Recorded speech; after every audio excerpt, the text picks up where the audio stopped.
Welcome back to the table and a little bit more board game news. This is fresh news that we're just getting today. It might be a day late by the time you're reading this, but they've announced Cascadia roll and flip and write games. The Cascadia rolling series, it sounds like. Rolling. So there's going to be 2 games in maybe just the first 2 of many, but right now 2 games. It's Cascadia Rolling Hills. Yep. And Cascadia Rolling Rivers. Rolling Hills and Rolling Rivers, which sounds like Flat Out's new country song, but... maybe.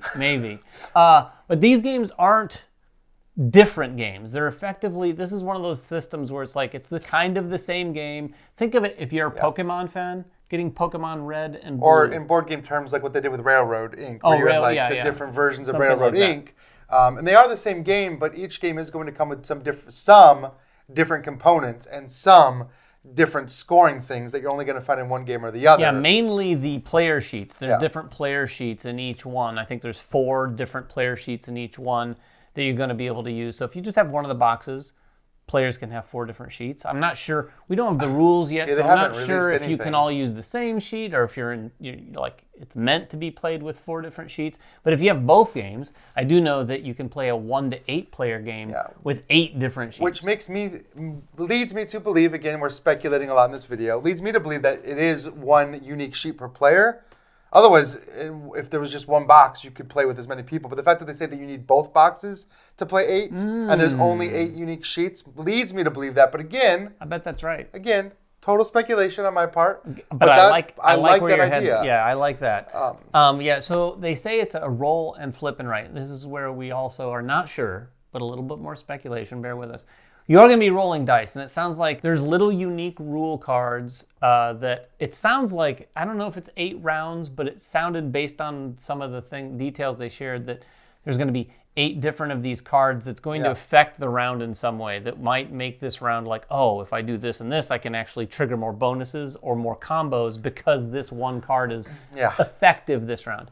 Then there's also, I think, 30 habitat cards, and we believe this is where the flip and write part comes in. It definitely looks like it to me because every time you flip one, now we should say you actually have 2 player sheets.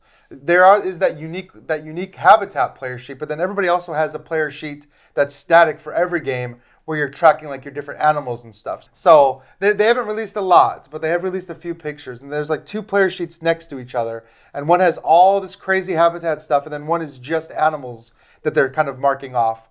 And so, it looks like every time you flip one of these cards, there's animal icons. Yeah, there's a bunch of different animal icons in a certain type of habitat. Yeah. And then at the bottom, it looked like there was a couple different I'm not even going to speculate. Things. That might have been like a scoring thing for that round. But I would say, long story short, I like what they've done with the Cascadia series. I have faith in Randy Flynn and the whole design team there at Flat Out to come up with a good game. Not to mention, there's enough roll and writes and flip and writes out there that my guess is they've taken the best ideas of a lot of those and sort of distilled them into this game. So I'm kind of anxious to play this. I'm a bit, we like Cascadia here at the channel, so anything Cascadia, I'm willing to give a try. And again, art by Beth Sobel, which is a huge draw from the original Cascadia. The boxes look amazing. All the cards, she's illustrating all 30 of those cards for each of these sets. And to me, this looks very interesting. Like, this is not what I expected.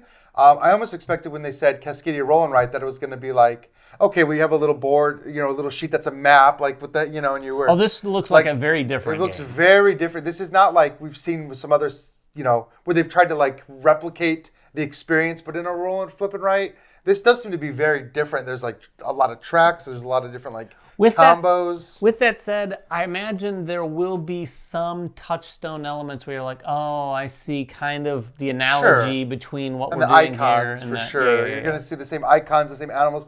And I think that there's still a very similar premise of, having some cards out and trying to fulfill scoring of these different cards, which is something we've seen in Cascadia as well. We think. But it does look like it's handled very differently. Yeah, and it's a beautiful looking game. They're going to be, I don't know if they have a specific date, but I think the information we were given said that they're going to be running maybe some crowdfunding campaign early in 2024. That's what they hinted at. I would assume, based on past track record, they usually have games ready to go pretty quickly after there. There's not a lot of time between Cascadia campaigns and when Cascadia comes out. And early 2024 is like 4 weeks from now. Yeah, it comes out. I don't know. Yeah, who well, knows? It could be. It could be. Could be. But that campaign is going to be happening in the first quarter at least.